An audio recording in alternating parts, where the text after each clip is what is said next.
ওরে মানুষ, ওই কারিম রবের ব্যাপারে তোরে কে ধোকায় ফেললো? যে চোখ দিয়ে তুই সিনেমা দেখতেছস, আরে ওই চোখ তো তোর ওই নায়ক নায়িকা দেয় নাই, আমি আল্লাহ দিছি। আল্লাহ যে কান দিয়ে তুই গান শুনতেছস, ওই কান তো তোর গায়ক গায়িকা দেয় নাই, আরে আমি আল্লাহ দিছি। আল্লাহ তুই আজকে ওদের পেছনে ছুইটা আমারে ভুইলা গেলি, কেন রে ভুইলা গেলি?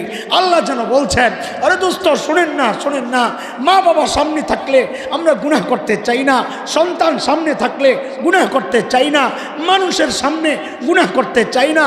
কেন? তাকায় আছে, আমার সন্তান আমার দিকে তাকায় আছে, আমি গুনাহ করতে চাই না। আমার মালিকের মর্যাদা আমার সন্তানের চেয়ে কমে গেল। আমার মালিক শুধু তাকায় আর অন্যায়। আমার মালিক ডাকতেছেন, তুই কেন গুনাহ করতেছিস? তুই কেন আমার নাফরমানি করতেছিস? আজকে আমার মালিকের মূল্য মা বাবার চেয়ে কমে গেল। আজকে আমার মা বাবার চেয়ে আমার মালিকের মূল্য মানুষের চেয়ে কমে গেল। আমার মালিক শুধু দেখছেন না, আমাকে ডাকতেছেন। আরে কার নাফরমানি করতেছি? ওই মালিকের যিনি এত ভালোবাসেন আমাকে। তো আল্লাহ তাআলা ওই মুহূর্তে ডাক দিয়া কি বলবেন? অমুতমাইন নাফস।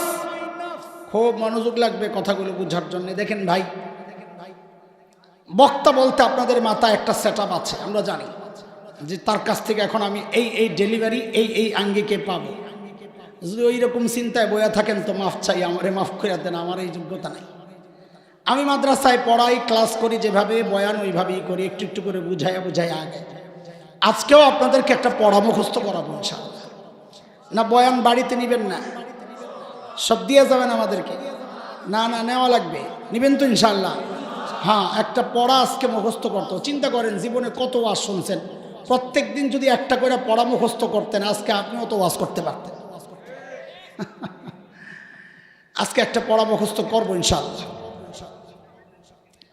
আজকের আলোচ্য বিষয় এখনো আমি ঠিক করি নাই। আলোচ্য বিষয় ঠিক করার জন্য একটা ভূমিকা সাজাইতেছি, আপনারা মনোযোগ দিয়ে শুনতে থাকেন। ভূমিকার কথাগুলো বুঝলে আলোচ্য বিষয়ে যে আলোচনা হবে সেই কথাগুলো মনে রাখা সহজ হবে ইনশাআল্লাহ। তো আল্লাহ তাআলা তখন ওই অবস্থায়, ওই যে জান্নাতের বাড়ি দেখা অস্থির হয়ে গেছে যাওয়ার জন্যে, ঠিক ওই সময় আল্লাহ তাআলা ডাক দিবেন, ও মুতমাইন নফস, তুমি ফেরত আসো। বলেন আল্লাহ কি বলতেছেন? বলেন জোরে, আবার বলেন। এইবার বলেন তো ফেরেশতারা কি বলেছিলেন? মাশাআল্লাহ। ওহো, ফেরেশতারা ডাকার সময় বলেছেন উখরুজি, বের হও। আর আল্লাহ ডাকার সময় শব্দ পাল্টায়া বলছেন ইরজিই, ফেরত আসো। আছে কোনো পার্থক্য? বের হও মানে কেউ নিজের ঘরেই আছে, তাকে বের হতে বলা হচ্ছে, ভাই একটু বাইরে আসে। কিন্তু আল্লাহ ডাকার সময় বলে, বান্দা তুই নিজের জায়গায় নাই, তোর আসল ঠিকানা তো জান্নাত। আমাদের আসল ঠিকানা কই? হ্যাঁ, এই চিন্তাগুলো মাথার মধ্যে ঢুকায়া রাখবেন। আমাদের আসল বাড়ি কই? আমরা জঙ্গল থেকে আসি নাই, বলেন। আরে ঠিক না, আমি যা বলি তা বলেন। বলেন আমরা জঙ্গল থেকে চিড়িয়াখানার খাঁচা ভেঙ্গে পালাই নাই। বলেন আমাদের আসল বাড়ি আমরা কোত্থেকে আসি নাই? জঙ্গল থেকে চিড়িয়াখানার খাঁচা ভেঙ্গে। আমাদের বাবা না, নবী আদম। বলেন ওরা আদম কাইটা দিছে না, এখন আপনি ডাবল বানাইয়া দেন। ওরা কাটবে, আপনি ডাবল বানাইবেন। বলেন আমাদের বাবা, আমরা বান্দরের পুত না। সোজা কথা। এই শব্দটা মাননীয় স্বরাষ্ট্রমন্ত্রীর, তার কাছে যখন ওলামায়ে কেরাম গেছেন বিষয়টা নিয়ে, তো তিনি খুব সহজ সরল একটা উক্তি করছেন, ভাই যে যাই হোক আমি কিন্তু বান্দরের পুত না। আমি ওইটা আপনাকে সময় দিলাম। তো যাই হোক, আল্লাহ তাআলা বলছেন ইরজিই, বান্দা বের হও না, তুমি ফেরত আসো। স্বাভাবিকভাবেই বান্দার প্রশ্ন আসবে, আল্লাহ ফেরত আসো মানি তো আমাকে আসল ঠিকানায় ডাকা হচ্ছে, তাইলে আমি যেখানে আছি এটা আমার আসল বাড়ি না, তো আসল বাড়ি কোনটা? তো এই জন্যই তো আল্লাহ আগের থেকে দেখায় রাখছেন, ওই যে জান্নাত দেখা যায়। ইরজিই ইলা রাব্বিক রাদিয়াতাম মারদিয়া। দুনিয়ায় তুমি রবের সিদ্ধান্তে রাজি ছিলা, আজকে রব জানাচ্ছেন তুমি পরীক্ষায় পাস, রবও তোমার উপর রাজি। তাহলে পুরস্কার দেন। হাফেজরা খেয়াল করেন, হাফেজরা খেয়াল করেন। ভুল ধরেন আমার, তাইলে পুরস্কার দেন, বলে ওয়াদখুলি জান্নাতি, আমার জান্নাতে ঢুকে যাও। এবার হাফেজরা কোন কিছু রইছে না রয়নি? তো বলেন আপনাকে কইছি ভুল ধরার জন্য, বলেন কি রইছে?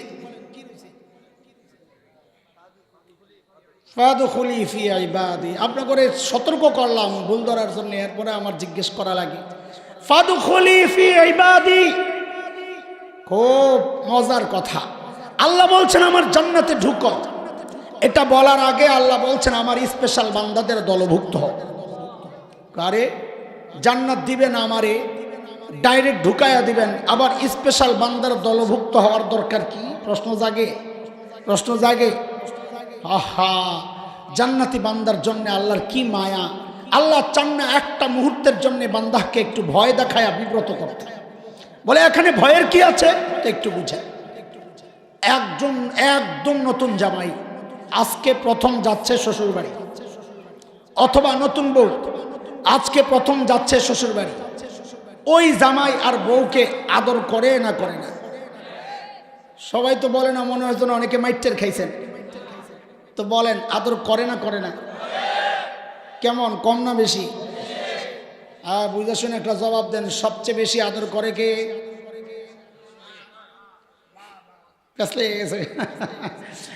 আমি শ্বশুর বাড়ি সবচেয়ে বেশি আদর করে কে জিজ্ঞেস করি নাই, জিজ্ঞেস করেছি সবচেয়ে বেশি আদর করেন কে? জোরে কন। আমার শব্দগুলো মুখস্থ করেন তো ভেজালে পড়বেন না, আপনাদেরকে বাঁচাইয়া দিতেছি। বলেন সবচেয়ে বেশি আদর দেখান শাশুড়ি, ঠিক না? আমি যা বলি তা বলেন মিয়া, খালি ঠিক ঠিক, এত ঠিক মুখস্থ হয়েছে আপনাকে। বলেন সবচেয়ে বেশি আদর দেখান কে? বলেন আপনারা বলেন সবচেয়ে বেশি আদর দেখান কে? আর সবচেয়ে বেশি আদর করেন মা। বলেন আবার বলেন সবচেয়ে বেশি আদর দেখান কে? সবচেয়ে বেশি আদর করেন কে? এই পার্থক্য যেই পোড়া কপাল বুঝে না, ও খালি গন্ডগোল লাগায় দেয়। ও ভাবে আমার শাশুড়ি কত কিছু খাওয়ায়, আমার মায় তো এত কিছু খাওয়ায় না। গাদা, শাশুড়ির মায়ের একটু ছাড়া দিয়া দেখতো রে কত আদর করে। হ্যাঁ, এটা তো এখন আমি খুব বুঝি, আগেও বুঝছি, এখন বেশি উপলব্ধি হয়। আরে আমার বাচ্চারা যখন মাঝে মধ্যে শ্বশুর বাড়িতে যায়, মানে আমার শ্বশুর বাড়ি আর কত নানার বাড়ি ঢাকাতে, তো আমি মাহফিল শেষে মধ্যরাতে শেষ রাতে বাসায় ফিরি। তো বাসায় কেউ না থাকলে তো চিন্তা করি একা একা যায়া লাভ কি, আমিও শ্বশুর বাড়িতে যাই। তো যায়া কি পাই? যায়া পাই শ্বশুর নাক ডাকতেছেন, শাশুড়িও ডাকতেছেন একটু কম আওয়াজটা, বউ ঘুম, আমার বাচ্চারাও ঘুম, শালা সুনন্দি আর শালি এগুলোর তো কোনো খোঁজখবরই না, দুনিয়াতেই নেই। দারোয়ান গেট খুলে দেয়, আমি এতিমের মতো ঢুকি, অসহায়ের মতো ঘুমায়া থাকি। আহারে, আমার মা যখন জীবিত ছিলেন আমার মনে আছে, হায়, আমি যখন বাসায় ঢুকতাম, আমার 9 তলায় আমার বাসা, তো একটা গলি আছে, গলি দিয়ে ঢুকতে হয়, লম্বা গলি। তো গলিতে গাড়িটা ঢুকার সাথে সাথেই দরজা ওই জানালার কাছে, গ্লাসের কাছে মাথায় না উপরের দিকে তাকাইতাম। এটা আমার অভ্যাস ছিল। কেন? মনে হতো কেউ একজন দাঁড়ায় আছে, এটা মনের ডাক। তো তালা খুলে, নিজে নিজে তালা খুলে যখন ঘরে ঢুকতাম, যা কি পাইতাম, বউ ঘুমাইতেছে, বাচ্চারা ঘুমাইতেছে, একজন মানুষ শুধু সজাগ, মা। কখনো দেখতাম জানালার কাছে দাঁড়ায় আছে, কখনো সেজদায়, কখনো দোয়ায়, কখনো একা একা পাইচারি করতেছেন। তো মাঝে মাঝে যায় জড়াইয়া ধরতাম, মা ঘুমান না? তো কি জবাব দিতেন? বাবারে, বাহিরে যতক্ষণ থাকো ঘুম তো আমার আসে না। এর নাম তো মা, এর নাম কি? আচ্ছা, এটা অন্য বিষয়, আমি এই বিষয়ে আলোচনা করতে চাচ্ছি না। তো সবচেয়ে বেশি আদর করেন তো মাই, শাশুড়ি সবচেয়ে বেশি আদর দেখান। আচ্ছা, পরে কি করে না করে সেটা পরের কথা, প্রথম দিন তো আদর করে নাকি? কিন্তু তারপরেও দেখবেন নতুন জামাই, নতুন বউ একা একা যেতে চায় না। ওই বিশেষ করে মেয়েরা ছোট্ট একটা বোনটুন থাকলে ওরে সাথে নিয়ে নিতে চায়, একা যাইতে চায় না। কাজিন যে আছে, খালাতো, চাচাতো, ফুফাতো, মামাতো, এমন একটারে নিয়ে নেয়। কেন? নতুন জায়গা, এক অজানা আশঙ্কা কাজ করে। কি হয়? অথচ জানে গেলে কি করবে, কথা বলে না, গেলে কি করবে। তারপরও একটা অজানা আশঙ্কার কারণে সে সাথে ছোট্ট একটারে নিয়ে নেয়। আল্লাহ তাআলা যদি ডাইরেক্ট বলতেন, এরে বান্দা আমার জান্নাতে ঢুকে যা, তো যদি বান্দার দিলের মধ্যে ওই ভয়টা কাজ করে, বাপরে বাপ এত বিশাল জান্নাতে আমি একা একা কেমনি কি, তা আল্লাহ ওই ভয়টাও দূর করতেছেন, বান্দা না না তুই ভয় পাইস না, আমার আরো স্পেশাল বান্দারা তো আছে, ফাদখুলি ফি ইবাদি, আমার ওই বান্দাদের দলভুক্ত হ, সবাই মিলে জান্নাতে ঢুকে যায়। দোস্ত এবার কথায় আসে, জীবনের টার্গেট ঠিক করেন, টার্গেট ঠিক করেন। বলে টার্গেট তো আছে, যিনি কমিশনার তিনি চাইবেন মেয়র হইতে, তিনি চাইবেন এমপি হইতে, এমপি সব চাইবেন মন্ত্রী হইতে, ব্যবসায়ী এক দোকানের মালিক চাইবেন আরেকটার মালিক হইতে, এক বাড়িওয়ালা টার্গেট আরেক বাড়ি, ছেলে ডক্টর হবে, ইঞ্জিনিয়ার হবে, বিদেশ যাবে, ইউরোপ আমেরিকায় যাবে, টার্গেট তো আছে। টার্গেট ছাড়া কোনো মানুষ হতে পারে না, টার্গেট তো আছে। কিন্তু দোস্ত একজন ইমানদার বান্দা হিসাবে প্রত্যেকটা মানুষের জীবনের টার্গেট হওয়া উচিত একটাই, যে আমার মৃত্যু যেন হয় ওই অবস্থায় যে আমার মৃত্যুর সময় আমার মালিক আমাকে ডেকে বলেন, ও বান্দা আমি তোর উপর রাজি। প্রত্যেকটা ইমানদারের এই টার্গেট হওয়া উচিত।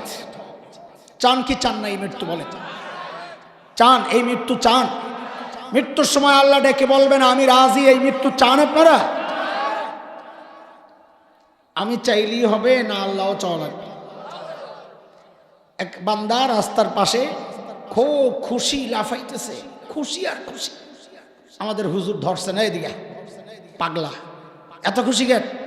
হুজুর মসজিদে থাকেন আর আজান দেন আর খান, তো আপনি বুঝবেন কি? তো বলস না তুই? তো বলে আমেরিকার প্রেসিডেন্টের মেয়েরে বিয়া করতেছি। বলেন কারে কারে? খেয়াল করেন কারে? তো হুজুর বলে আহারে আগে জানতাম তার সিরা, এখন দেখি তারই নাই। যেই কথা বলছে আরো খেপে গেছে। মোল্লা মানুষ কি বুঝবেন? কাম কিন্তু গড়ায় লাইতেছি হুজুর, অপেক্ষা করেন, অর্ধেক আগায় গেছে মাশাআল্লাহ। তো হুজুর কয় পাগলা দেহি কি কয়? ধরছে এই তুই কি অর্ধেক আগাইছস কত দেহি? তো হুজুর আমি তো রাজি। বুঝেন নাই কথা আপনারা? এবার কোন বুঝেন নাই? এত দেরিতে বুঝলে তো সমস্যা। কাম অর্ধেক আগাইছে, কেমনে কয় আমি তো রাজি? এখনো বুঝেন নাই? এই রে মানুষ কারে বুঝাবো? আরে বিয়া করতে কয়জনের রাজি লাগে? তো পাগলায় যদি রাজি হয় কাম কদ্দুর আগাইছে, এই জন্য হ্যাঁ লাফাইতেছে খুশি। এখন কোন বিয়া হইব জিন্দিগিতে? আসলটাই তো রয়ে গেছে। আমি আপনি চাইলেই হবে না আল্লাহও চান। তো আল্লাহ কিভাবে চান, কখন চান, এর জন্য আমাদের মাত্র দুইটা কাজ করা লাগবে। কয়টা? আমি কিন্তু আজকের আলোচনার বিষয়বস্তু এখনো ঠিক করি নাই, আগেই বলতেছি, আপনি ভূমিকা শুনতে থাকেন। কয় কাজ করা লাগবে? এক নম্বর আল্লাহকে রাজি করতে হবে। বলেন, আবার বলেন, এইভাবে বলেন তো বলতে আমাদের ওজন ঠিক থাকবে, লাস্টের শেষ মিল থাকবে। বলেন আল্লাহকে রাজি করব। বলেন আবার। ঠিক আছে। শৈল মাছ ধরছেন? শৈল মাছ আছে অভ্যাস? কঠিন কাজ না সহজ কাজ? অনেক কঠিন। শৈল মাছ ধরা যত কঠিন, পানির নিচ থেকে উপরে ওঠানো তার চেয়ে বেশি কঠিন। ঠিক কথা। এক আল্লাহর বান্দা ওই দুই হাত দিয়া ধরছে, কানের ভিতর দিয়ে আঙ্গুল ঢুকাইয়া এমন জোরে চাপ মারছে, শৈল মাছ তো কালিমা পড়া শুরু করছে, আমার হায়াত শেষ। উঠাইতেছে, পুকুরের পাড়ে উঠতেছে, প্রথম পা যে ফালাইছে তো শুকনা জায়গায়, কিন্তু দ্বিতীয় পা তো আর শুকনা জায়গা পায় নাই, প্রথম পায়ের পানি গড়াইয়া নিচে পড়ছে না, ওই ভিজা জায়গায় পা পইরা একটু স্লিপ কাটছে, হাতটা একটু ঢিল হয়েছে, শৈল মাছ তো সালাম দিয়ে গেছে। আচ্ছা বলেন আপনারা, শৈল মাছটা না পাইলে যেই আফসোস লাগতো, পাওয়ার পর যে ছুটে গেল, এখন আফসোস কম না বেশি? বেশি। আল্লাহকে রাজি করলাম কিন্তু রাখতে পারলাম না, এটা আমাদের জন্য আরো বেশি দুর্ভাগ্যের। বলে আরে আশ্চর্য তো, আল্লাহরে রাজি করে কেমনে? এখন আমাদের কাজ কি? তো কাজ দুইটা। এক হচ্ছে আল্লাহকে রাজি করব, বলেন। দুই নম্বর কাজ হচ্ছে আল্লাহকে রাজি রাখব। বলেন আবার। এক নম্বর, দুই নম্বর। করে কেমনে, রাখে কেমনে? বলে যত নেক কাজ আছে, ভালো কাজ, নামাজ, তিলাওয়াত, সাদাকা, হজ, যাকাত, এগুলো সব হচ্ছে আল্লাহকে রাজি করার পদ্ধতি। বলে রাখে কেমনে? বলে নারাজ হয় কেমনে? বান্দা যখন গুনাহ করে আল্লাহ নারাজ হয়। তাইলে রাখার পদ্ধতি হচ্ছে গুনাহ ছেড়ে দেওয়া। বলে আল্লাহকে রাজি করব নেক আমল করার মাধ্যমে, আর আল্লাহকে রাজি রাখবো গুনাহ ছাড়ার মাধ্যমে। মনে থাকবে ইনশাআল্লাহ। যেহেতু আমাদের হাতের সময় কম, এই জন্য আমরা অর্ধেক ছেড়ে দিচ্ছি, আল্লাহকে রাজি করার পদ্ধতি ছেড়ে দিচ্ছি। কেন? এই আলোচনাই বেশি হয়, আল্লাহকে রাজি করার পদ্ধতি আলোচনা বেশি হয়। এই জন্য আমরা আজকের আলোচনা করব আল্লাহকে রাজি রাখবো, মানে গুনাহ ছাড়বো। ঠিক আছে ইনশাআল্লাহ। পেছনের কথাটা আবার শোনান। আল্লাহকে রাজি রাখবো, কেন রাখবো? কেন রাখবো? আল্লাহ যেন মৃত্যুর সময় ডেকে বলেন, ও বান্দা আমি তোর উপর রাজি। পড়া তো মুখস্থ শোনাইতে হবে। বলেন আল্লাহকে রাজি। আমাদের কাজ কয়টা? দুইটা থেকে একটা। আজকে বলেন কয়টা? আল্লাহকে রাজি, আল্লাহকে রাজি রাখবো। কেন রাখবো? যেন মৃত্যুর সময় আল্লাহ ডেকে বলেন, বান্দা আমি তোর উপর। দেখেন, আমি যেই মসজিদে নামাজ পড়াই, ঢাকার সায়েন্স ল্যাব নিউ এলিফ্যান্ট রোডের কোনায় যে মসজিদটা জুমা পড়াই, আমি Dhaka university, Dhaka college, city college, BUET, এই সবগুলোর মাঝখানে। আজকেও ওই যে আপনার পিজি হসপিটাল, পিজি মেডিকেল কলেজের ছাত্ররা, ডাক্তাররা প্রায় 40 জনের জামাত আসছে তাবলীগের। আমারে ছাড়া খাইব না। আমার তো লম্বা সময় লাগে মুসল্লি বিদায় করতে করতে, সারা দেশ থেকে আসেন। ও বিদায় করতে করতে প্রায় 3টা। ওরাও বসে রয়েছে যে না আজকে আপনারা ছাড়া খামো না। তো একসাথে খাইয়া ওদেরকে বিদায় দিয়ে এরপরে আসছি। কেন এটা? আমি ছোট মানুষ বলে এই ইউনিভার্সিটির ছেলেরা যারা দাওয়াত তাবলীগের মেহনতের ফসল হিসাবে দ্বীনি লাইনে আছেন, ওরা আমার কাছে বেশি আসে। 2 কারণ। আমি বড় সেই জন্যে না। এক কারণ হচ্ছে আমাকে কাছে পায়, আরেক হচ্ছে বড়দের কাছে যাইতে ইতস্ত করে। আমি ছোট মানুষ কুট করে আয়া পড়ে আমার কাছে। তো প্রায় সবার একটাই কথা, হযরত গুনাহ তো ছাড়তে চাই কিন্তু ছাড়তে পারি না। গুনাহ ছাড়তে চাই। আমরা বলি আরে এই কথা তো আমরাও আমাদের শায়েখের কাছে বলতাম, আমাদের পীর, আমাদের শায়েখ, আমরা যার কাছে চলি, যার কথাই চলি, আমরাও তার কাছে বলতাম হযরত গুনাহ ছাড়তে চাই, ছাড়তে পারি না। তো আমাদের বড়রাও বলতেন, আরে আমরাও আমাদের বড়দের কাছে বলতাম গুনাহ ছাড়তে চাই, ছাড়তে পারি না। তাইলে বোঝা গেল সমস্যাটা নতুন না। সমস্যা কি? যেহেতু সমস্যা পুরাতন, তা আমাদের বড়রা আমাদেরকে তো এত অসহায় ছেড়ে যান নাই যে উম্মত একটা সমস্যায় পড়েছে সমাধান দেন নাই। তো আমাদের বড়রা কোরআন হাদিস ঘেটে ঘেটে ঘেটে ঘেটে ঘেটে ঘেটে গুনাহ ছাড়ার কিছু সহজ রাস্তা বের করেছে, যে তুমি এইভাবে এইভাবে চলো তো তোমার জন্য গুনাহ ছেড়ে দেওয়া সহজ হয়ে যাবে। এই খেয়াল করেন, এটাই হচ্ছে আমার আজকের আলোচনার বিষয়বস্তু, গুনাহ ছাড়ার সহজ রাস্তা। বলেন আজকে আলোচনার বিষয়বস্তু কি? সবাই পরামর্শ না করে গেলে আজকে খবর আছে। বলেন আলোচনার বিষয়বস্তু। এইবারে এতক্ষণ যে চিল্লাইলাম ওইটা কি বুঝছেন? এবার আবার পড়া শোনান। গুনাহ কেন ছাড়বো? আল্লাহকে রাজি, আল্লাহকে রাজি কেন রাখবো? যেন মৃত্যুর সময় আল্লাহ ডেকে বলেন, বান্দা আমি তোর উপর। মাশাআল্লাহ। বলেন আবার বলেন আজকের আলোচনার বিষয়বস্তু কি? গুনাহ ছাড়ার। গুনাহ কেন ছাড়বো? করার জন্য না, আল্লাহকে রাজি। আল্লাহকে রাজি কেন রাখবো? যেন মৃত্যুর সময় আল্লাহ ডেকে বলেন, বান্দা আমি তোর উপর। পড়া মুখস্থ হয়েছে আলহামদুলিল্লাহ, মাশাআল্লাহ। 1 নম্বর। ওই কিসের 1 নম্বর? মাশাআল্লাহ। এই পড়া না শোনাইলে মুরগি বানাই দেবো। আমি কিন্তু অভ্যাস খারাপ। মুরব্বীরা না, পোলাবেন্ডি বলতেছি, ডরায়েন না। বলেন 1 নম্বর। কিসের 1 নম্বর? গুনাহ ছাড়ার সহজ রাস্তা। হ্যাঁ বলেন, আবার বলেন 1 নম্বর। কিসের 1 নম্বর? যত বিপদ দেখবেন, খেয়াল করেন, যত বিপদ দেখবেন, হুচট খায়া পড়ছেন, আপনি ভাববেন এটা আমার গুনার ফসল। ঋণে পড়ে গেছেন, আপনি ভাববেন আমার গুনার ফসল। ব্যবসা মন্দা, আপনি ভাববেন গুনার ফসল। সন্তান কথা শুনে না, আপনি ভাববেন আমিও আমার মালিকের কথা শুনি না, আমার গুনার ফসল। বউ কথা শুনে না, আপনি ভাববেন এটা আমার গুনার ফসল। হ্যাঁ হ্যাঁ, আপনাদের জন্য পেশ না লাগে আমি ভেঙে দিচ্ছি। গুনার কারণেই শুধু বিপদ আসে না, বিপদ 2 কারণেই আসে। গুনার কারণেও আসে, আবার পরীক্ষা হিসাবেও আসে। আপনি ক্লাস 8-এর ছাত্র, 9-এ উঠতে হইলে 8-এর পরীক্ষা দেওয়া লাগবে না? আল্লাহ যখন কোনো বান্দার মর্যাদা বাড়াতে চান তখন তার থেকে একটু পরীক্ষা নেন, যে দেখান তাকে আগানো যায় কিনা। তো বান্দা পরীক্ষায় পাশ করলে আল্লাহ তার পরবর্তী ক্লাসে উঠায়া দেন। কিন্তু আমি এটা ভাববো না যে আল্লাহ আমাকে পরীক্ষা নিচ্ছেন, আমি বুজুর্গ হয়ে গেছি, আমার উপরে উঠাইতে চাইতেছেন, তাইলে অন্তরের মধ্যে একটা ভাব আসতে পারে, এটা আরেক সমস্যা। এই জন্য আমি ভাববো এটা আমার গুনার ফসল। বলেন, আমি ভাববো এই বিপদ কিসের ফসল? আমাদের সমস্যা কি জানেন? খুব মনোযোগ দেন। আমাদের সমস্যা হচ্ছে বিপদে পড়লে আমরা এটা ভাবতে রাজি না। আমরা দৌড়ে আসি হুজুরের কাছে, হুজুর আমার বউ কথা শোনে না। তোমার বউ কথা শোনে না, আমি হুজুর কি করব? আপনাকে হুজুর যেই কাম ওইটাই করেন না। কি কাম? একটা তাবিজ দেন। আমগরে আল্লাহ দুনিয়ায় পাঠাইছেন কি দেওয়ার জন্যে? বলেন বলেন, কি দেওয়ার জন্যে? হ্যাঁ, জানাজা পড়ানোর জন্য আর আপনাকে তাবিজ দেওয়ার জন্য, তাই না? মাশাআল্লাহ। তো হুজুর বুঝাইছে, আরে আল্লাহর বান্দা, দিলে দিলে জোড়া তাবিজে লাগে না। তো প্রত্যেকটা জিনিস জোড়া লাগার জন্য তৃতীয় একটা জিনিস সেটা নির্ধারিত আল্লাহ বানাইছেন। যেমন আপনারা বুঝেন, কাপড়ে কাপড়ে জোড়া লাগছে কি দিয়া? সিলাই দিয়া না, সুতা দিয়া। বলেন কি দিয়া? কাঠে কাঠে জোড়া লাগছে কি দিয়া? লোহা দিয়া। ইটে ইটে জোড়া লাগছে কি দিয়া? সিমেন্ট দিয়া। আচ্ছা, ওখানে সুতা কাজ করবে, এখানে লোহা কাজ করবে। দিলে দিলে জোড়াও তাবিজে লাগে না। আপনারাও শোনেন কথাটা। আমাদের একটা বদ অভ্যাস আছে, কিছু হইলেই খালি হুজুর একটু পানি পড়াতেন।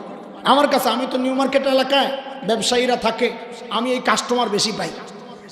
আমার কাছে ওই দিনে আসছে একজনে, হুজুর একটু ফু দিয়া দেন। তা আমি আবার জিনের সমস্যা হলে ভোট দিই না, আমি উল্টা বিপদে পড়ুক নাকি, ভাই তুমি অন্য জায়গায় যাও না। তো আমি কই কিসের জন্য এটা? দোকানটা খুইলা একটু ছিটাইয়া দেবো। কি জন্যে? কয় যেন কাস্টমার ঢুকলে আর না বাইর হয়। আমি তো সুবহানাল্লাহ, এই দোয়া আমি জানি না রে ভাই। তো হুজুর বুঝাইছে, আরে আল্লাহর বান্দা, দিলে দিলে জোড়া তো তাবিজে লাগে না, এটা তাবিজের কাজ না। কয় কিসের কাজ? তো কয় যে আল্লাহ দিল বানাইছেন ওই আল্লাহকে জিজ্ঞেস কর। তো আল্লাহরে জিজ্ঞেস করছে, আল্লাহ দিলে দিলে জোড়া কি দিয়া লাগে? তো আল্লাহ সূরা মারিয়ামের মধ্যে জানায়া দিছেন কি, ইন্নাল্লাযীনা আমানু ওয়া আমিলুস সালিহাত সায়াজআলু লাহুমুর রাহমানু উদ্দা। আল্লাহ বলেন, বান্দা তোর ঈমান ঠিক কর, আমল ঠিক কর, দিলে দিলে মোহাব্বত আমি আল্লাহ তৈরি করে দিব। যেই না হুজুর এই ওয়াজ করছে, হুজুরের সাথে চেষ্টা করছে, হুজুর আপনাকে না অভ্যাস খারাপ, সব জায়গায় খালি ধর্ম টাইনা লই আইন। বলেন না আপনারা? এটা একটা ফালতু কথা, এর চেয়ে ফালতু কথা দুনিয়ার কিচ্ছু নাই। আরে ধর্ম তো সব জায়গার জন্যই। আমার ধর্ম কি এমন আনকমপ্লিট কোন ধর্ম আমি গ্রহণ করেছি নাকি যে আমার ধর্ম খালি আমারে নামাজ শিখায়, আমার ধর্ম খালি আমারে রোজা শিখায়? না, আমার ধর্ম এত এক কমপ্লিট দিন।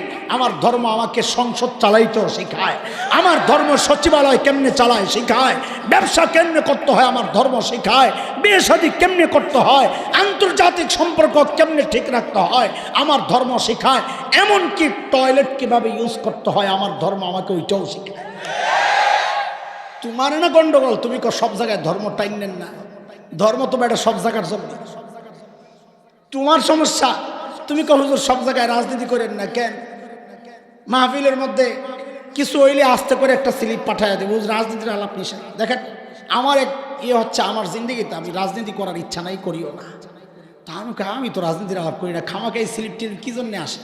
অনেকদিন চিন্তা করছি আসলে রাজনীতির আলাপ কোনটা। পরে দেখি যে আরে পাবলিক যেটা নিজের বিরুদ্ধে যায় ওটার নাম রাজনীতির আলাপ।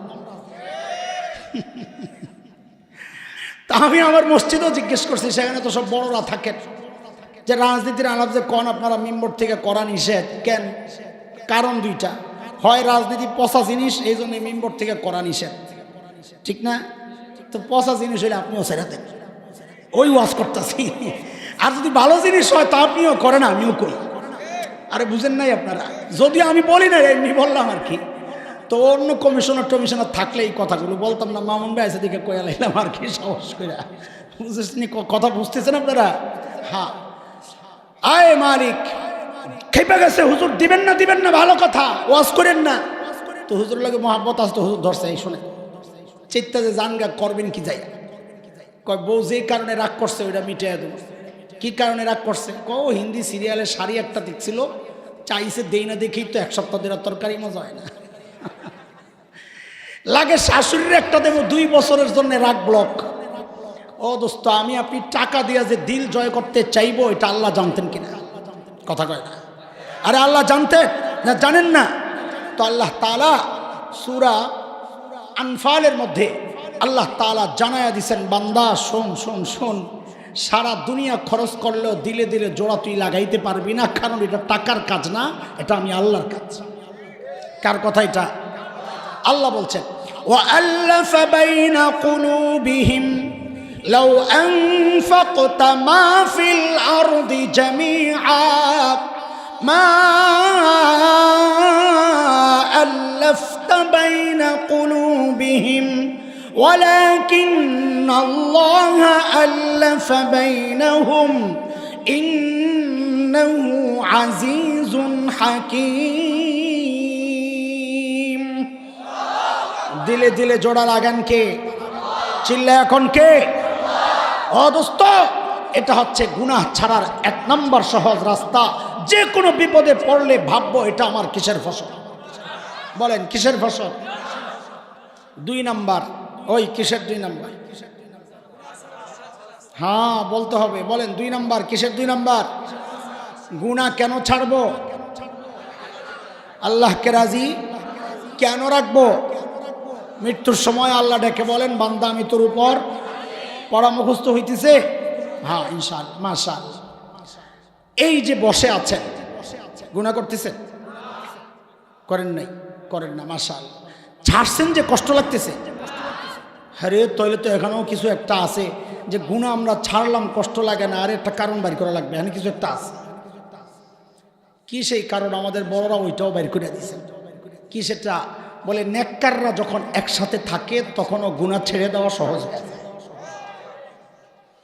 এই জন্য দোস্ত, আমাদের বড়দের কথা, তুমি মুফতি না মুহাদ্দিস না শাইখুল হাদিস না খতিব না বক্তা, দেখার কিচ্ছু নাই। নিজের জীবনকে একজন আল্লাহওয়ালার কাছে সঁপে দাও, নিজেকে আল্লাহওয়ালার সাথে যুক্ত করো। মানুষ যদি কোনো আল্লাহওয়ালার সাথে সম্পর্ক না রাখে, শয়তান তাকে পায়া বসে। কথা বলে, আল্লাহওয়ালার সাথে সম্পর্ক করতে হবে, থাকতে হবে নেককারদের সাথে। আমাদের আবার অনেক ভাই আছে, এগুলা বললেই আমাদের সাথে খেইপা যায়, বলে কোরআন হাদিস থাকতে আবার এই সমস্ত হুজুর মুজুর যাওয়া কি দরকার? এরা কারা? যাদের অধিকাংশের ওস্তাদ কোন আলেম না, ফদিলাতুল শেখ আল্লামা মুফতি ইন্টারনেট লানাতুল্লাহি আলাইহি। হুজুরের নাম কি? আলেমের কাছে যাইব না, টিপ্পা টিপ্পা সব বাড়ি করে আলাই। সুবহানাল্লাহ, এত সহজ দিন না। বলে এগুলো অবৈজ্ঞানিক কথাবার্তা। কোনটা বৈজ্ঞানিক কোনটা অবৈজ্ঞানিক এটা তুমি ভালো জানো না আল্লাহ আল্লাহ রসুল ভালো জানেন? তা আল্লাহই তো বলছেন, কুনু মা'আস সাদিকিন, নেককারদের সঙ্গী হও, আল্লাহওয়ালাদের সাথে থাক। বলে আল্লাহওয়ালাদের সাথে থাকলে যে গুনাহ ছাড়া সহজ হয়, এটা আপনাদেরকে একটু বুঝাই, আপনারা বুঝেন, তখন আপনি জবাব দেন কোনটা যৌক্তিক কোনটা অযৌক্তিক। এই যে আমার মাথার টুপিটা একটু বুঝেন, আপনারা বুঝেন আমার মাথার টুপিটা, বলেন তো এই টুপিটা আল্লাহওয়ালা না আল্লাহওয়ালার পোশাক? বলেন। এই যে আমার নিসফে সাক জামাটা, এটা আল্লাহওয়ালা না আল্লাহওয়ালার পোশাক? আমার এই যে মোহতারাম ভাই মাওলানা সাহেব যে পাগড়ি পরছেন, এই পাগড়িটা আল্লাহওয়ালা না আল্লাহওয়ালার পোশাক? ঠিক আছে, আল্লাহওয়ালা তো না, কি পোশাক হয়? কোনোদিন দেখছেন না আপনারা কেউ পাগড়ি জুব্বা লাগাইয়া সিনেমা হলে ঢুকতেছে? কেন? তারা কে আটকাইছে? আল্লাহ তো আটকাইছেই। কে আটকাইছে? তার বলে এই পোশাক পরা কেউ সিনেমা হলে যায় নাকি? তো সেই পোশাক পরা সিনেমা হলে যাচ্ছে না। কি বুঝলেন? এখনো আল্লাহওয়ালার সাথে লাগে নাই, খালি আল্লাহওয়ালার পোশাকের সাথে লাগছে, তাতেই গুনাহ করা কঠিন হয়ে গেছে। তাহলে আল্লাহওয়ালার কাছে গেলে তো গুনাহ করা অসম্ভব হয়ে যাবে। বুঝেন না এই কথা? বুঝেন না এই কথা? তার একটু বুঝেন। একটা উদাহরণ শুনেন। আমার নানার বাড়িতে একটা তেঁতুল গাছ আছে, ভারী মজার তেঁতুল, টক মিষ্টি। বাল্লা বুঝেন? বাল্লা একটু রোয়া রোয়া বালির মতো লাগে আর কি, হেভি টেস্ট ভাই। এটা তখন পাকার টাইম হয় না, আরে কি যে একটা ফ্লেভার আসে ভাই, মনে বললি তো অবস্থা কাকে। খুব মনোযোগ দিয়ে শুনতে হবে কথা। তো নানার বাড়িতে গেলে আমরা পাগল থাকতাম ওই তেঁতুল খাওয়ার জন্যে। তো আম্মা আমাদেরকে বুঝাইতেন, বাবা এর টকটক খাইলে ব্রেন কমে যাবে। আচ্ছা বলেন তো, নানার বাড়িতে কোনো ফতুয়া চলে? চলে বলেন না? নানুরে বললেই তো মুরগি জবে করে খাওয়ায়, কিন্তু রাতে নানির মুরগির খোয়ার থেকে মুরগি চুরি করে জঙ্গলে যায় আর রান্না করে খাওয়ার মজাই তো আলাদা। হ্যাঁ হ্যাঁ বলাবেন, এই কাম করবি কোথেকে তোরা? এগুলা সবাই কই, মুরগি চুরি করবি রাত্রে তো ফেসবুক চালাইব কি? আমরা করছি একরকম দুষ্টামি, এখন বলাবেন করে আরেক রকম দুষ্টামি। তা আম্মা নিষেধ করতে, তা আমরা আম্মারে বলতাম, আম্মা তেঁতুল খাইলে যদি একটু কমা যায় জেহেন, তো হুজুর আমাদেরকে বলছেন মিসওয়াক করলে ব্রেন বাড়ে, লাগে মিসওয়াক করে লবণে ডবল, অসুবিধা নেই। কিন্তু আম্মা দিতেন না, খাইতে দিতেন না। তা আমরা কি করতাম? আমরা তো দমে যাওয়ার পাত্র না। এখন যদি তেঁতুলাই না ঘরে খাই, এটা তো ধরা পড়ে যাবে। তো আমরা ঘর থেকে একটা ছুরি নিতাম, কি চাকু, চাকু। আর ওই যে নানু মরিচ ওই যে তেলের মধ্যে ভেজে রাখতেন, শাক দিয়া খাওয়া যায়, বয়মে রেখে দিলে একদম ইয়া থাকে, করকুরা। হ্যাঁ এই করকরা ভাজা, শুকনা মরিচ, মসমসা, মসমসা শব্দটা বলতে পারতেছিলাম না, মসমসা থাকে। মিথ্যা কথা বলবেন না, ভিজছে। যদি না ভিজে তাহলে তার মুখের চিকিৎসা করানো দরকার। ও দোস্ত, তুমি কোনটাকে অবৈজ্ঞানিক বলছো? আল্লাহওয়ালার কাছে গেলে দিল পাল্টায় না। তুমি বলছো এটা অবৈজ্ঞানিক কথা। একটা নির্জীব তেঁতুলের আলোচনা করলাম, মুখে লালা ইসা গেল। একটা নির্জীব তেঁতুল দেখাইলে তোমার মুখে লালা ইসা যায়, আর আমরা বলি একজন আল্লাহওয়ালার কাছে গেলে দিল গইলা চোখের পানি আসে, ওইটা অবৈজ্ঞানিক হয়ে যায়, ওইটা তোমার কাছে অবাস্তব হয়ে যায়। কেমনি বুঝাবো আপনাদেরকে বলেন? আর কেমনি বুঝাবো? এই জন্য দোস্ত বলি, খারাপ বন্ধু ছেড়ে দাও, আলিমকে বন্ধু বানাও, মাদ্রাসার ছাত্রকে বন্ধু বানাও, দাওয়াত তাবলীগের মেহনতের সাথীকে বন্ধু বানাও। ইনশাআল্লাহ দেখবা গুনাহ করা কঠিন হয়ে গেছে, গুনাহ ছাড়া সহজ হয়ে যাবে। কয়টা গেল? কয়টা গেল বলেন? কয়টা? এক নাম্বার, যত বিপদ দেখবো ভাববো কিসের ফসল। 2 নাম্বার, আল্লাহওয়ালার সোহবত। বলেন, মুখস্থ করেন, আল্লাহওয়ালার। গুনাহ ছাড়বো, কেন ছাড়বো? আল্লাহকে রাজি রাখার জন্যে। কেন রাখবো? যেন মৃত্যুর সময় মালিক ডেকে বলেন, বান্দা আমি তোর উপর। পড়া মুখস্থ হয়েছে? চলেন এবার 3 নাম্বার। এই কিসের 3 নাম্বার? মাশাআল্লাহ। এই 3, 4 শেষের কথাগুলো একটু মনোযোগ দিয়ে শুনবে, বিশেষ করে যুবকরা। যুবকই তো বেশি, মাশাআল্লাহ, আলহামদুলিল্লাহ। এটা আমাদের অনেক বড় পাওয়া যে এখনকার যুবকরা বয়ান শুনতে আসে।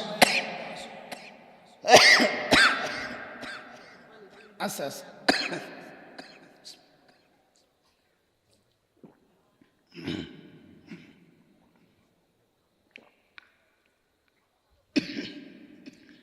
মুহতারাম হাজরিন, কোন ভবনে যখন ঢোকার সময় আমরা দেখি লেখা, এই ভবনটা সিসি ক্যামেরা দ্বারা নিয়ন্ত্রিত, লেখা থাকে না? ওই লেখাটা নজরে পড়লে আমার চলন বলন সবকিছুর মধ্যে চেঞ্জ চলে আসে। যে আমি নিশ্চিত বুঝতে পারি আমাকে দূর থেকে কেউ দেখছে, আমার ভিডিও হচ্ছে, তখন আমার দ্বারা কোনো অপরাধ সংগঠিত হয় না, কারণ আমি জানি আমি ধরা পড়ে যাব। আরে চোর চোর চুরি করতে যায়, যখন দেখে সিসি ক্যামেরা, তা আগে রেডারে পিড়ায় ভাঙে, ওই দৃশ্য আগে ভিডিও হয়ে যায়, ওর নিজে বুঝে না, ওর তো ছবি আয়া গেছে। আরে ভাঙ্গার আগে দিয়ে ছবিটা উঠছে না, বোকার মতো ভাঙ্গা কি লাভ, রেকর্ড তো হয়ে গেছে। তো চোর পর্যন্ত সিসি ক্যামেরাকে ভয় পায়, আমরাও ভয় পাই। দোস্ত, গুনাহ করার সময় শুধু এই চিন্তাটা দিল আর দিমাগের মধ্যে একটু বসায় আনেন যে আল্লাহ তাআলা আমার চারপাশে 1টা 2টা না 8টা সিসি ক্যামেরা ফিট করে রাখছে। কয়টা বলেন? কয়টা? আমি সিসি ক্যামেরা বলছি বুঝানোর জন্য, শরীয়তের ভাষা হচ্ছে সাক্ষী। বলেন কি? সাক্ষী। তাইলে আমাদের চারপাশে কয় সাক্ষী আছে? কয় সাক্ষী? এই সাক্ষীগুলো মুখস্থ করেন, তাইলে আপনাদের দিল আর দিমাগের মধ্যে বসাইলে দেখবেন প্রত্যেকটা সাক্ষী গুনাহ করার সময় আপনাকে ডাক দিবে, এই কি করস তুই? আমি কিন্তু সাক্ষী। কয় সাক্ষী বলেন? 1 নম্বর সাক্ষী জমিন। কি? মালিক বলেছেন, ইয়াউমা ইযিন তুহাদ্দিসু আখবারাহা বিআন্না রাব্বাকা আওহা লাহা। এরে বন্ধু, জমিন কথা বলবে। জমিন আল্লাহ আমার উপর দাঁড়ায়া গুনাহ করেছে। যদি গুনাহ করতে হয় মালিকের এই জমিন ছেড়ে দূরে কোথাও চলে যান, সম্ভব? বলেন সম্ভব? সূরা রহমানের মধ্যে মালিক বলেছেন কি, ইয়া মাশারাল জিন্নি ওয়াল ইনস ইন ইসতাতাতুম আন তানফুযু মিন আকতারিস সামাওয়াতি ওয়াল আরদ ফানফুযু লা তানফুযুনা ইল্লা বিসুলতান।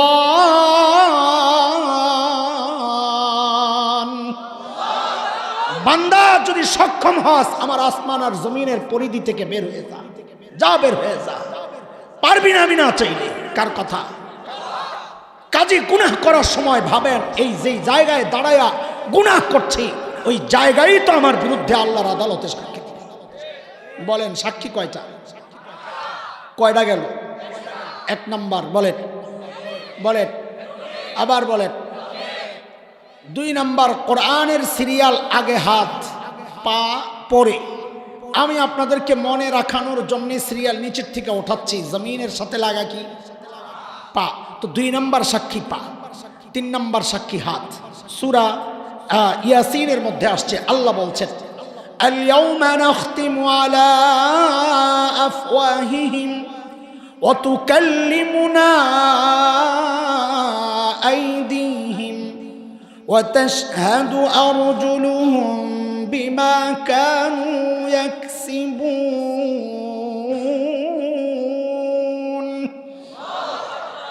কথা বললে আল্লাহ সিলগালা করে দিবেন মুখ, ঠিক চুপ, কোনো কথা নাই।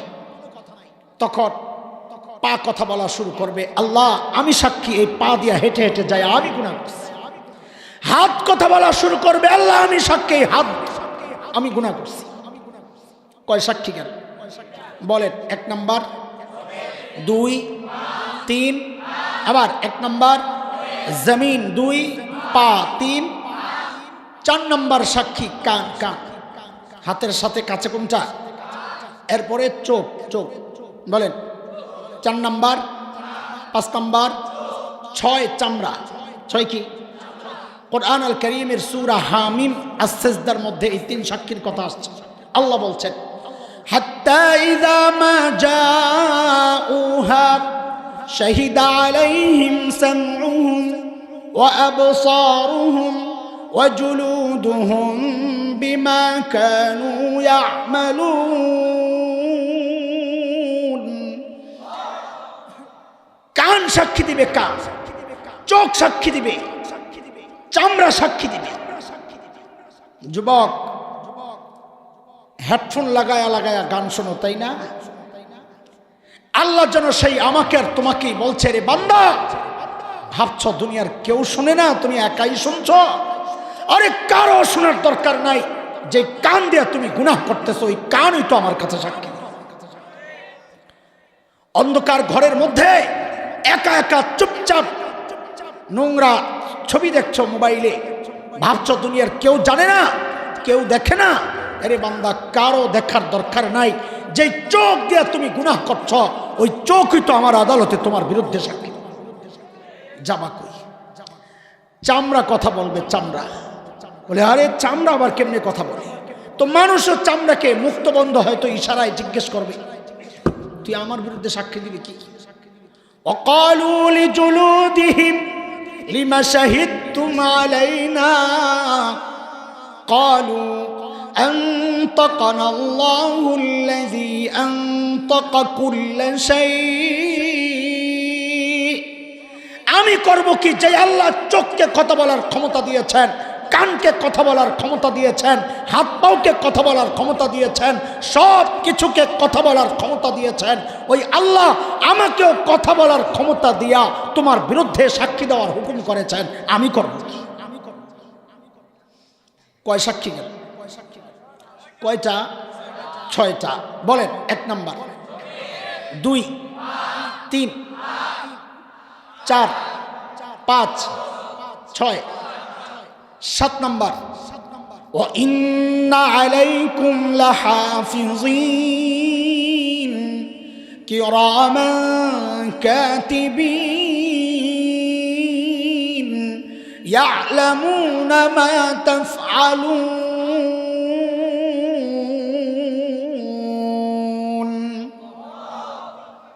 সাথের ফেরেশতারাও দাঁড়ায় যাবে, আল্লাহ আমি তো সাথেই ছিলাম, কি করছে না করছে আল্লাহ আমি সব জানি।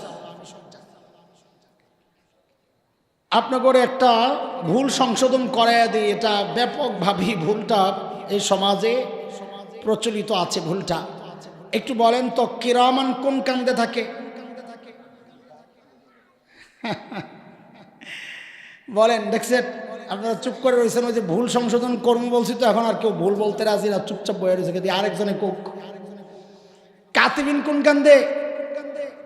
ডাইন কান্দে। কিরামান ওই যে ওলামায়ে কেরাম হাসতেছেন, কি করবেন আপনারা জানেন না। কিরামান কাতিবিন কোনো ফেরেশতার নাম না। কিরামান মানে হচ্ছে সম্মানী, কাতিবিন মানে লেখকগণ। তো কিরামান কাতিবিন টোটালটার অর্থ হচ্ছে সম্মানিত লেখক ফেরেশতাগণ। মানে হচ্ছে সাথে ফেরেশতা আছে, কেউ ডানে কেউ বামে, ওদের নাম নাই। আর আমরা কিরামান বানাইছি ডান কাদের, কাতিবিন বানাইছি বাম কাদের। দেন অবস্থা। আরো কত যে বিষয় আছে, থাকবার দেন। তো বলেন 7 নম্বর সাক্ষীর নাম কি? ফেরেশতা, সম্মানিত লেখক ফেরেশতাগণ 7 নম্বর সাক্ষী। কয় সাক্ষীর কথা বলেছি? টোটাল কয় সাক্ষী? 8 সাক্ষী। কয়টা গেল? রইল কয়টা? এই 1 নম্বরটা হইল শেষ নম্বর। 8 নম্বর হচ্ছে প্রত্যেকের আমল নামা সাক্ষী। এটা হচ্ছে আসল সাক্ষী। কি সাক্ষী?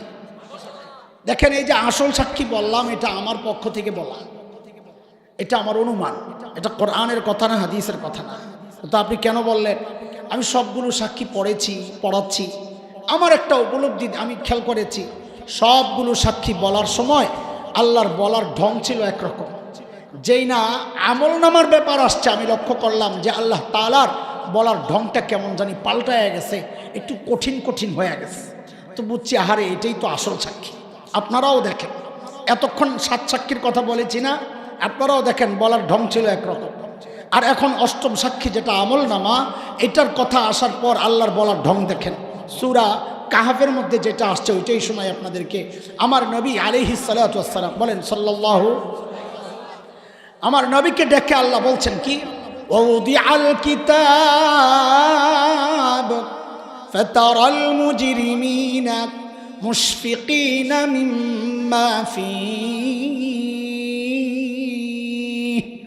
নবী যখন আমলনামা পেশ করা হবে, আপনি দেখবেন অপরাধীরা ভয়ে থরথর করে কাঁপতেছে। ভয়ে কেন? সে দেখে দেখবে হায় গুনাহ তো একটাও ছোটে নাই।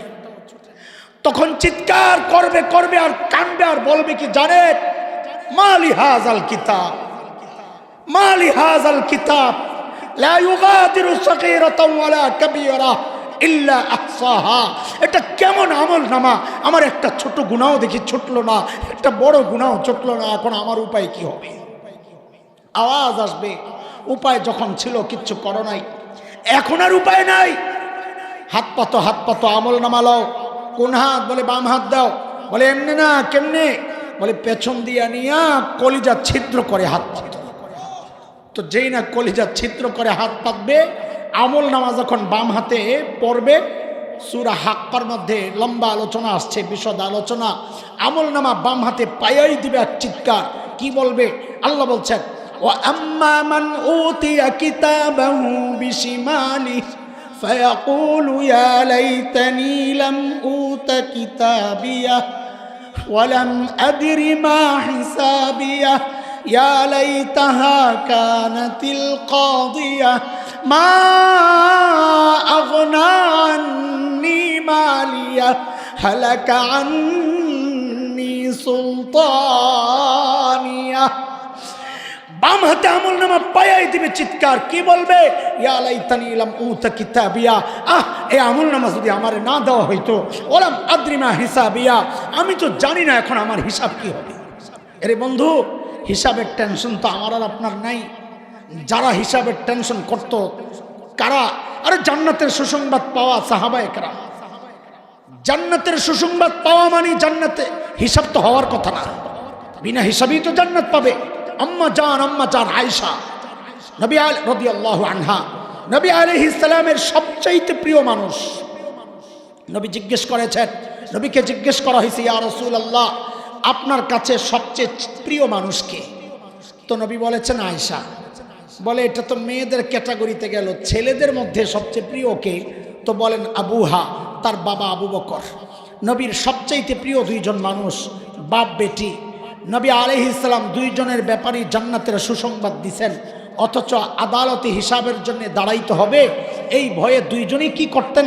রিওয়ায়াতে আসছে আম্মা জান তো খালি কাঁদতেন। আর কি বলতেন জানেন? ইয়া লাইতানি কুনতু নাসিয়াম মানসিয়া, হায় আমি যদি নিঃশেষ হয়ে যাইতাম, এখন মালিকের আদালতে আমি কেমনে দাঁড়াবো? বাবা আবু বকর তো আরো আগায়া নিজের জিপটা টাইনা ধরে বলতেন, সব বিপদের কারণ তুই।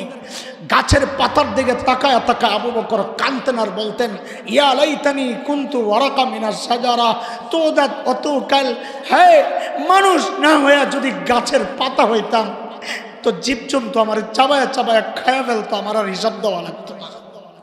আরে এমন টেনশন তো হওয়ার কথা আমার মতো জালিমের।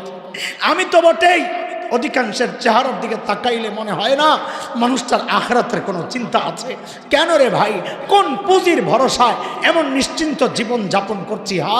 হ্যাঁ, আরে আম্মা জান তো জান্নাতের গ্যারান্টি পাওয়া, আবু বকর তো জান্নাতের গ্যারান্টি পাওয়া, আমাকে আপনাকে কে গ্যারান্টি দিল যে আমাদের মৃত্যুর যন্ত্রণা হবে না? আমাকে আপনাকে কে গ্যারান্টি দিল যে আমাদের কবরের আযাব হবে না?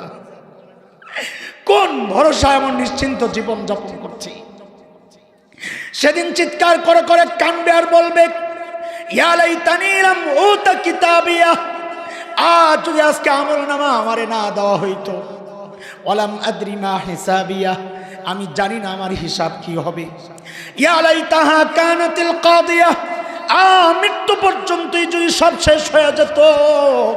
ও দুনিয়ার টাকাওয়ালা, দুনিয়ার টাকা দিয়া বিচার পাল্টাইছেন, সেদিন চিৎকার করে কাঁদতে হবে আর বলতে হবে, মা আগনা আন্নি মালিয়া, আমার মাল তো আমারে বাঁচাইতে পারতেছে না।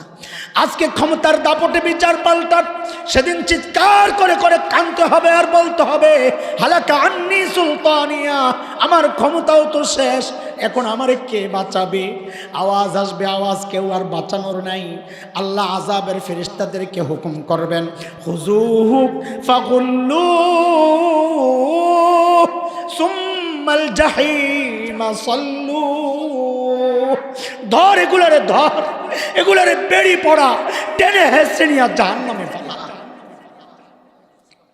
সুম্মা ফি সিলসিলাতিন যারউহা 70 যিরান ফাসলুকু, 70 গজ লম্বা শেকল দিয়া পেঁচানো হবে। হযরত আব্দুল্লাহ ইবনে আব্বাস রাদিয়াল্লাহু আনহুমা বর্ণনা করেন, ওই শেকল দিয়া কেমনে পেঁচাবে? তো আব্দুল্লাহ ইবনে আব্বাস বলেন, শেকলের মাথাটা নাকের ছিদ্র দিয়া ঢুকায়া পায়খানার রাস্তা দিয়ে, নাকের ছিদ্র দিয়া ঢুকায়া পায়খানার রাস্তা দিয়া বের কইরা পেঁচায়া জাহান্নামের দিকে টাইনা। এর দোস্ত, এই কঠিন পরিস্থিতির মুখোমুখি হতে না চাইলে গুনাহ ছাড়ো। কয় সাক্ষী গেল বলেন? পড়া তাড়াতাড়ি শোনার। কয়টা? 1 নাম্বার, 2, 3, 4, 5, 6, 7 ফেরেশতা, 8 আমলনামা। 3টা বললাম গুনাহ ছাড়ার সহজ রাস্তা। 1 নাম্বার, যত বিপদ দেখবো ভাববো কিসের ফসল? 2 নাম্বার, আল্লাহ ওয়ালার সুহবত, বলেন আল্লাহ ওয়ালার। 3 নাম্বার, গুনাহ করার সময় ভাববো আমাকে কয় সাক্ষী পাহারা দিচ্ছে, তো গুনাহ ছেড়ে দেওয়া সহজ হয়ে যাবে। 4 নাম্বার, এটা বলি আমি শেষ করব ইনশাআল্লাহ, গুনাহ করার সময় দিল আর দিমাগের মধ্যে এই কথাটা ঢুকান। কি সেটা? যে আমাকে আমার মালিক দেখতেছে। কে দেখতেছে? খালি দেখেন না, সাথে আরেকটা যুক্ত করেন, তিনি পেছন থেকে ডাকতেছেন। বলেন 1 নাম্বার কি করতেছেন? আর বলেন দেখতেছেন, আর বলেন দেখতেছেন আর কি বলে ডাকেন? কোরআন আল কারীমের সূরা ইনফিতারের মধ্যে আল্লাহ এটা জানায়া দিয়েছেন কি বলে ডাকেন। আমি আপনি যখন গুনাহ করি তো আল্লাহ পেছন থেকে ডাকতে থাকেন, কি বলে? ইয়া আইয়ুহাল ইনসান মা গররাকা বিরাব্বিকাল কারীম। ও মানুষ, ওই কারীম রবের ব্যাপারে তোমারে কে ধোঁকায় ফেলে? ও দোস্ত একটু বুঝেন কথাটা। কারীম কাকে বলে? কারীম আরবিতে বলে, উলামায়ে কেরাম জানেন, কারীম আরবিতে বলে ওই দাতাকে যে দাতা না চাইতেই দেন, না চাইতেই। বলেন তো একটু বুঝে শুনে, এই চোখটা আল্লাহর কাছ থেকে চায়া পাইছি না, না চাই? কানটা, জিহ্বাটা, হাত পাও, সব শরীরের কোনটা চায়া পাইছি? কোনটা? একটাও না, না চাইতেই আল্লাহ দিছেন। একটু বুঝেন আল্লাহর বলার ঢংটা কি, একটু বুঝেন। আল্লাহ, আল্লাহর রসুল ছাড়া দুনিয়ার মধ্যে সবচেয়ে বেশি মায়া আমাদের জন্য কার? বলেন না আরো জোরে। মা। মার কলিজায় কত মায়া, এটা মা জানেন। মাকে যে আল্লাহ বানাইছেন ওই আল্লাহ জানেন, আমরা বুঝবো না। তবে কোরআন, হাদিস, মাসআলা এগুলা থেকে কিছুটা অনুমান করতে পারি। যেমন আপনারাও একটা মাসআলা শোনেন, কোনো সন্তান যদি বাবা মার আগে ইন্তেকাল করে তো মাসআলা কি? বাবা তো সন্তানের লাশের পেছনে পেছনে যেতে পারে, বাবা তো সন্তানের কবরেও নামতে পারে। বলে কেন, বাবার কলিজায় কি মায়া নাই? বলে আছে। বাবাও চিৎকার করে করে কানবে সন্তানকে দাফন করার সময়, কিন্তু বাবাকে আল্লাহ ওই শক্তি দিয়েছেন সন্তানকে দাফন করে বাবা উপরে উঠতে পারবে।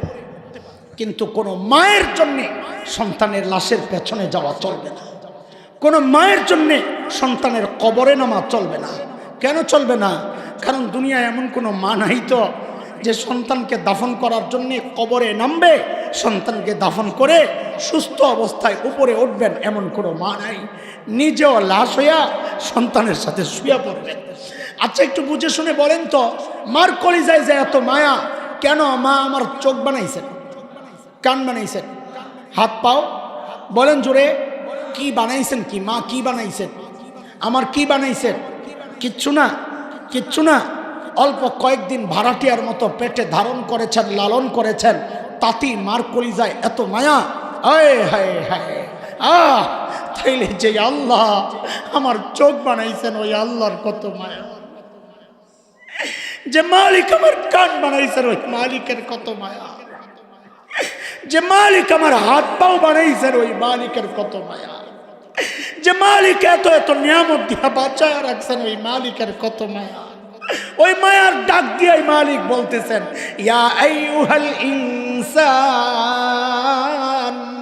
মা গররাকা বিরাব্বিকাল কারীম। ওরে মানুষ, ওই কারীম রবের ব্যাপারে তোরে কে ধোকায় ফেললো? যে চোখ দিয়ে তুই সিনেমা দেখতেছস, আরে ওই চোখ তো তোর ওই নায়ক নায়িকা দেয় নাই, আমি আল্লাহ দিছি। আল্লাহ যে কান দিয়ে তুই গান শুনতেছস, ওই কান তো তোর গায়ক গায়িকা দেয় নাই, আরে আমি আল্লাহ দিছি। আল্লাহ তুই আজকে ওদের পেছনে ছুইটা আমারে ভুইলা গেলি, কেন রে ভুইলা গেলি? আল্লাহ যেন বলছেন, আরে দোস্ত শোনেন না, শোনেন না, মা বাবা সামনে থাকলে আমরা গুনাহ করতে চাই না, সন্তান সামনে থাকলে গুনাহ করতে চাই না, মানুষের সামনে গুনাহ করতে চাই না। কেন? তাকায় আছে, আমার সন্তান আমার দিকে তাকায় আছে, আমি গুনাহ করতে চাই না। আমার মালিকের মর্যাদা আমার সন্তানের চেয়ে কমে গেল। আমার মালিক শুধু তাকায় আর অন্যায়। আমার মালিক ডাকতেছেন, তুই কেন গুনাহ করতেছিস? তুই কেন আমার নাফরমানি করতেছিস? আজকে আমার মালিকের মূল্য মা বাবার চেয়ে কমে গেল। আজকে আমার মা বাবার চেয়ে আমার মালিকের মূল্য মানুষের চেয়ে কমে গেল। আমার মালিক শুধু দেখছেন না, আমাকে ডাকতেছেন। আরে কার নাফরমানি করতেছি? ওই মালিকের যিনি এত ভালোবাসেন আমাকে, কত ভালোবাসেন একটু দেখছেন? একটু চিন্তা করেন, আমি আপনি যখন দরজা লাগাইয়া গুনাহ করি না, ভেতরে গুনাহ চলতেছে, আমার মালিক কত ভালোবাসেন। ওই গুনাহ অবস্থায় দরজার নিচে দিয়া বাতাস আর অক্সিজেন পাঠায়া দেন যেন আমি বইরা না যাই। ওই মালিকের নাফরমানি আর কত কাল বলেন তো? যুবক, আমাদের কথাগুলো যদি তোদের হৃদয়ে টাচ না করে, আমাদের আর বলার সাধ্য নাই, বোঝানোর সাধ্য নাই। শেষ একটা অস্ত্র বলি, তোরা আমাদের কাছে আয়। তাই যদি হৃদয়ে টাচ না করে তো কাছে আয়, তোদের পাওগুলো আমাদের সামনে মেলা দে, ওই পাওগুলা জড়াইয়া ধইরা সারা রাত বসে থাকি, তাও তুই গুনাহ ছেড়ে দে বাবা, গুনাহ ছেড়ে দে। আরে গুনাহওয়ালা চোখগুলা নিয়ে মালিকের সামনে কেমনে দাঁড়াবো বলেন তো? এই গুনাহওয়ালা হাত পাও নিয়ে, গুনাহওয়ালা কান নিয়ে, চামড়া নিয়ে মালিকের সামনে কেমনে দাঁড়াবো বলেন, যখন আমারই এই অঙ্গগুলো আমার বিরুদ্ধে সাক্ষী দিবে? বলেন গুনাহ ছাড়বো ইনশাআল্লাহ, গুনাহ ছাড়বো ইনশাআল্লাহ। হ্যাঁ, আবার বলেন গুনাহ ছাড়বো ইনশাআল্লাহ। মালিকের নাফরমানি করবো না ইনশাআল্লাহ। এই চোখের হেফাজত করবো ইনশাআল্লাহ যুবক, কানের হেফাজত করবো ইনশাআল্লাহ, জবানের হেফাজত করবো ইনশাআল্লাহ। কেন করব? গুনাহ কেন ছাড়বো? বলেন, বলেন সবাই, গুনাহ কেন ছাড়বো? আল্লাহকে রাজি রাখার জন্যে। আল্লাহকে রাজি কেন রাখবো? যেন মৃত্যুর সময় মালিক ডেকে বলেন, ইয়া আইয়াতুহান নাফসুল মুতমাইন্নাহ ইরজিই ইলা রাব্বিকি রাদিয়াতান মারদিয়াহ ফাদখুলি ফি ইবাদি ওয়াদখুলি জান্নাতি। মৃত্যুর সময় যেন মালিক ডেকে বলেন, বান্দা, দুনিয়ায় আমার সিদ্ধান্তে তুই রাজি ছিলি, আজকে আমিও তোর উপর রাজি, সুতরাং আমার স্পেশাল বান্দাদের দলভুক্ত হয়ে আমার জান্নাতে ঢুকে যা। আল্লাহ আমাদের সবার জন্য এমন দামি মৃত্যু নসিব করেন, আমিন।